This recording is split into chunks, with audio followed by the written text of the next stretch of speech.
দেখতে পেয়ে গেছি তো। Hello everyone, welcome back to my channel sparkling Sayani. আশা করি সবাই খুব ভালো আছেন, সুস্থ আছেন, আর আমরাও খুব ভালো আছি।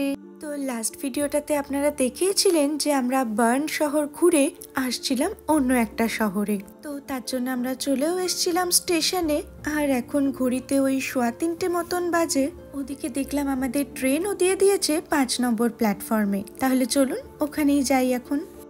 তো আমরা এখন যেহেতু সুইজারল্যান্ডে এক শহর থেকে আরেক শহরে যাচ্ছি, তাই আমরা এখন ট্রাভেল করব সুইস ট্রেনে। আর যেহেতু রনি আছে, তাই এই ট্রেনে একটা বাচ্চাদের কামরা আছে, আমরা তাই ওখানেই উঠেছি। এই জায়গাটায় দোলনা, স্লিপ, বাচ্চাদের জন্য কত কি করা আছে। এরকম এত সুন্দর বাচ্চাদের জন্য ট্রেনের কামরা আমি তো এই প্রথমবার দেখলাম। রনি তো ভীষণ খুশি। আর দাঁড়ান, বাকিটাও আপনাদেরকে দেখাচ্ছি।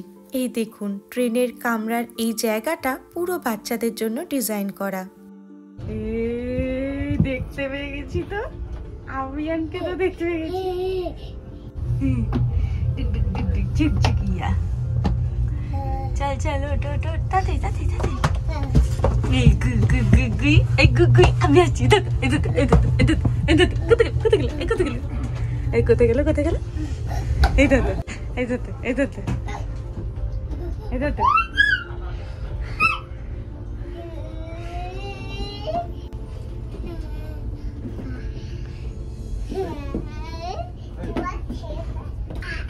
রনি তো ওদিকে এতগুলো খেলনা পেয়ে ভীষণ খুশি। আর এদিকে আপনাদেরকে বলি বরং আমরা এখন কোথায় যাচ্ছি। এখন আমরা যাচ্ছি সুইজারল্যান্ডেরই আর একটা অন্য শহর, যেটার নাম হলো ইন্টারলাকেন। আর এই ট্রেনটার ভাড়া মোটামুটি পড়ে ওই 30 থেকে 45 সুইস ফ্র্যাঙ্কের মতন।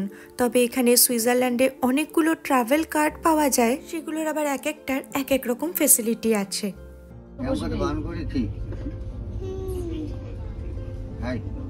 কি বলছে কি বলছে কি বলছে? তুমি খাবে কি? তুমি কি বলছো? খাবে? তুমি খাবে? এই কি বললো রে? কি বলছে? তারপরে তারপর কি বললো? তো আপনাদের তো আগেই বলেছিলাম যে ভিডিওটা বেশ অনেকটা পুরনো। তখন রনি অতটাও কথা বলতে পারতো না, আর ওর মুখে ওই আদো আদো কথাগুলো শুনতে ভীষণ ভালো লাগতো। তাই সারাক্ষণ ওকে জিজ্ঞেস করতাম যে এ কি বললো রে, ও কি বললো রে, আর ও নিজের মতন করে এত সুন্দর করে বলতো। আর এদিকে বাইরেটা দেখুন, এত সুন্দর দৃশ্য। সব থেকে অদ্ভুত হচ্ছে এই জলের কালারটা। ইন্টারলাকেন হলো সুইজারল্যান্ডের অত্যন্ত জনপ্রিয় একটি শহর, যেটা দুটো হ্রদ, একটা হচ্ছে থুন লেক আর একটা ব্রিয়েন্স, এটার মাঝখানে অবস্থিত। আর এখান থেকে আলস পর্বতটা ভীষণ সুন্দর দেখা যায়। বিশেষ করে ইয়ুংফ্রাউয়ের দিকে খুব সহজেই যাওয়া যায়। ইয়ুংফ্রাউটা হচ্ছে একদম টপ অফ ইউরোপ। আর এই ট্রেনের যে বাথরুমটা, ওটাও একবার আপনাদেরকে দেখাই। কারণ এই ট্রেনের বাথরুমটা এত সুন্দর করে সাজানো, ভীষণই ছোট্ট, কিন্তু দেখুন ট্রেনের বাথরুমে ওয়ালপেপার দিয়ে কত সুন্দর করে সাজানো। থাকার মধ্যে আছে একটি বেসিন, আর এদিকে একটা কোমোড, তবে খুব সুন্দর করে সাজানো আর ভীষণই পরিষ্কার পরিচ্ছন্ন। আর এদিকে এখন 5টা মতন বাজতে যায়, আমরা পৌঁছে গেছি ইন্টারলাকেনে। এখানে কিন্তু দুটো মেন স্টেশন আছে, একটা ইস্ট একটা ওয়েস্ট। তো আমরা এখন যেখানে নেমেছি সেটা হচ্ছে ইন্টারলাকেন ওয়েস্ট। এই যে এই হচ্ছে স্টেশনটা। তবে আমাদের হোটেলটা যেখানে বুক করা আছে সেখানে যাওয়ার জন্য কিন্তু আমাদেরকে বাসে করে যেতে হবে। তো সেই মতো আমরা উঠেও পড়েছি বাসে। আর দেখুন না, এত জায়গা থাকতে রনির বসার জায়গাটা কোথায়? গোটা বাসে এতগুলো সিট ফাঁকা আছে, ও কোথাও বসবে না। ওই পাদানিটাই ওর বসার জায়গা, কিছুতেই ওখান থেকে উঠবে না। ওর বাবা তাই বাধ্য হয়ে ওকে এখন কোলে নিয়ে নিয়েছে।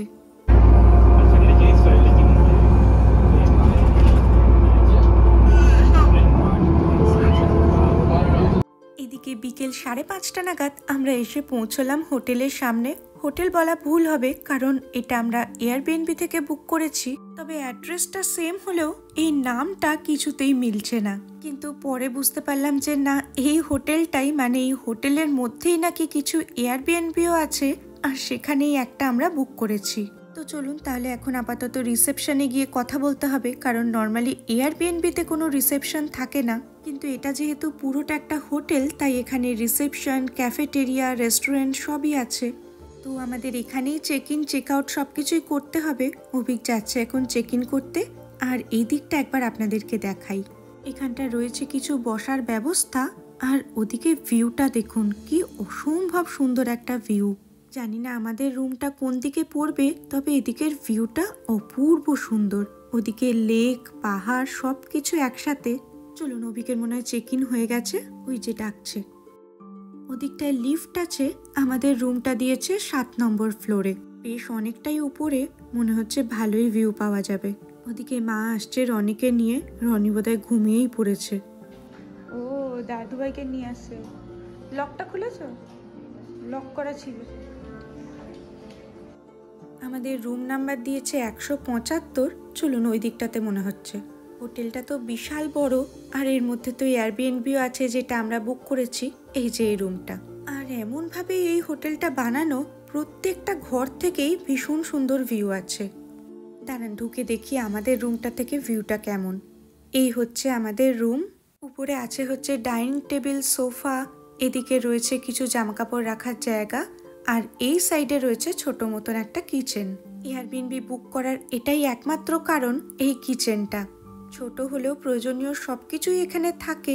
আবার একটা ওয়ার্ড্রবও আছে দেখলাম। ও বাবা, মাঝখানে ওটা আবার কি? ওহো, এখান দিয়ে একটা সিঁড়ি করা আছে নিচে যাওয়ার জন্য, কিন্তু সিঁড়িটা যা ঘোরালো আমার তো দেখেই ভয় লাগছে।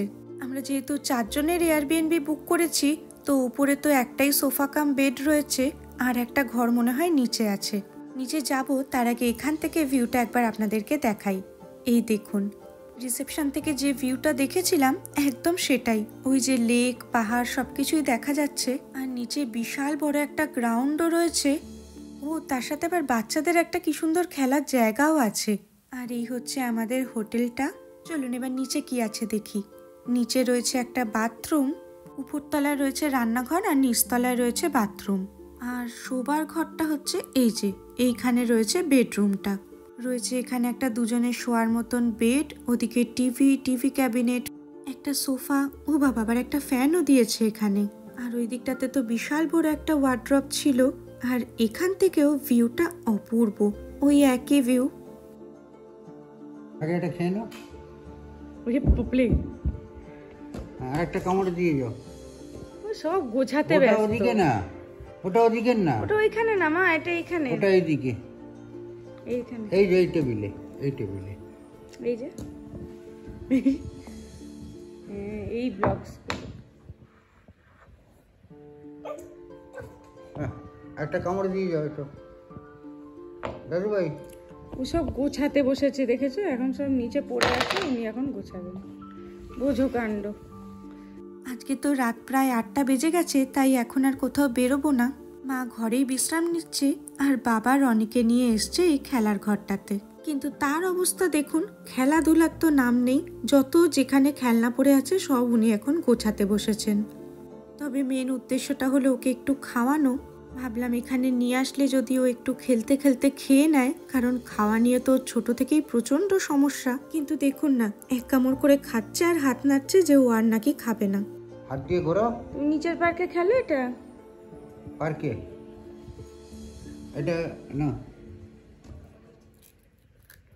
যা ওইখানে খেলে যা। অতি উল্টো থেকে উঠবে যাচ্ছে। বাহ, এটা তো ভালো।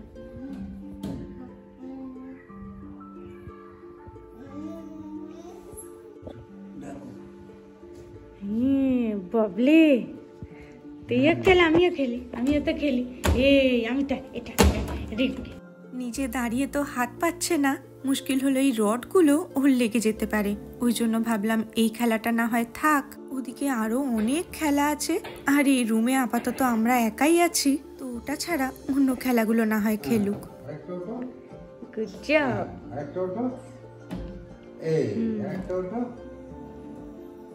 Good job.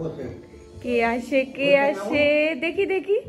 মাথা নিচু মাথা নিচু। হ্যাঁ গুড। নেমে এসো নেমে এসো। এই 1 2 3। আমি আছি আছি আমি আছে আছে আসো। এসো। এই বলে দেব। খেলাধুলা করে এসে প্রায় ঘুমিয়েই পড়েছিল, এখন রাত প্রায় 11:15টার সময় ওর পেয়েছে খিদে।